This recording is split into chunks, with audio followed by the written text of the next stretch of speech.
Okay, so perfect square trinomials in two variables. We've looked at perfect square trinomials with one variable as we look at these other examples here that we just did, right? But what I want you to notice, this is only one, see there's only one variable in all these. What I want you to notice is that the actual sort of definition of what a perfect square trinomial looks like, in that definition I used two different variables. And so there's going to be something interesting that's going to happen when you have a perfect square trinomials that start off with two different variables. And so let's just, I want you to write this down again here. A plus B squared, sorry, A plus B squared is A squared plus 2AB plus B squared.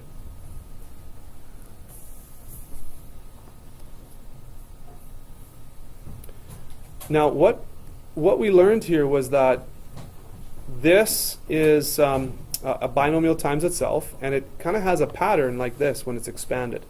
So if we could look for a trinomial that has this pattern, it's a good indication that it might be a perfect square trinomial. But notice that these are two separate variables. So you're going to find some things that look like this. If you have something that looks like x plus 2y all squared, okay? The pattern is exactly the same when you multiply out. When you multiply this out, the pattern is going to be the same, and I'll show you here. So this actually means x plus 2y times x plus 2y. So we have two different variables in the binomials here. When we do our FOIL method, or our expansion, we get x squared from here. We get plus 2xy. When we multiply these out, we get another plus 2xy. When you have variables in one term, always order them alphabetically. Then you can recognize like terms a bit easier. And then finally you have plus 4y squared. So when you gather your like terms and simplify, this is what you get. X squared plus 4xy plus 4y squared. That's what it looks like. Now what I want to show you is this. And I'm just going to erase this now. So hopefully you're writing that down. But as I erase this, I want you to see something. That the pattern still holds true here. So if I move this up, you can follow the pattern for perfect square trinomial, the pattern here that we've shown before. So check this out. The first term is x, so this is x squared.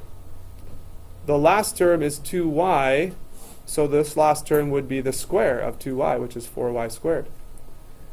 This is x times 2y. So if I do 2xy times 2, right, 2xy times 2, then I get 4xy. So what I'm getting at is this. If I give you a perfect square trinomial that looks like this, you're going to say, oh my goodness, I can't factor that. You can't do that. But actually, you can. So watch this. You're going to say to yourself, this is a perfect square and this is a perfect square. So what I do is I write that perfect square root, the square root of this, and this, in the binomial. You see that? So here's your two different terms. This is a plus right here. So good idea to try a plus there. And there you've factored your perfect square trinomial with two variables. If you see a middle term that has two variables and one of those variables is over here, one of those variables is over here, then you're going to have an x and a y, or the variables are going to be split up in your binomial.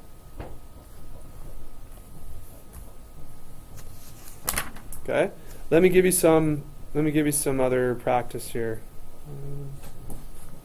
Let's see, maybe another perfect square trinomial here. So let's do this. How about this one?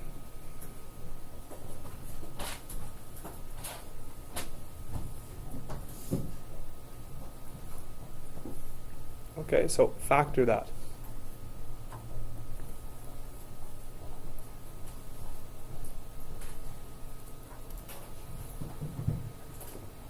Okay, now this is a very simple one, 2 variables. So how are you going to do that?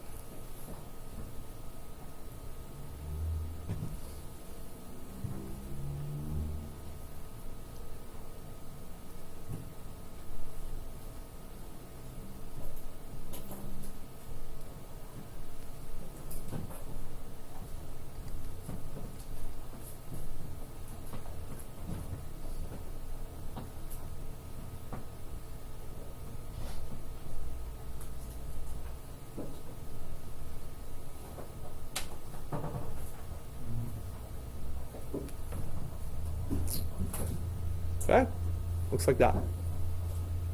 So one more. This one is not going to be necessarily a perfect square.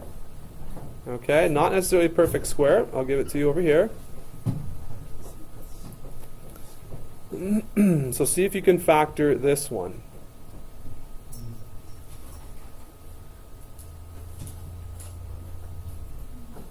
Okay, so that one's 2 variables. It's a trinomial, not necessarily a perfect square. And how do I know it's not a perfect square?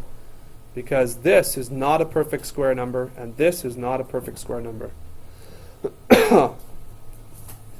So this is going to be factored into 2 binomials, but they're not going to be the same.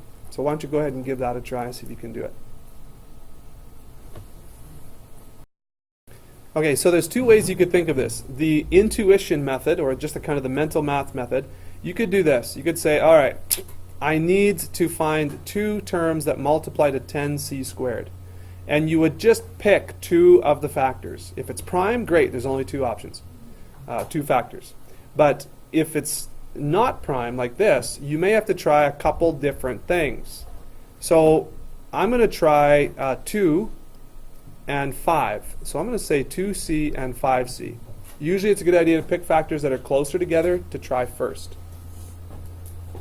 And again, you have to kind of maybe erase if this doesn't work. Now, the last 2 terms have to multiply to -2.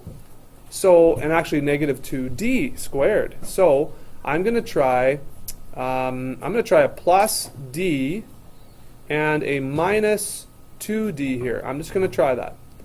And what you want to do is just place them in there so that the first 2 multiply to this, the second 2 multiply to this, and then you do a quick FOIL. So a quick little trial. So what's 2 times -2 is -4cd. And what is this one?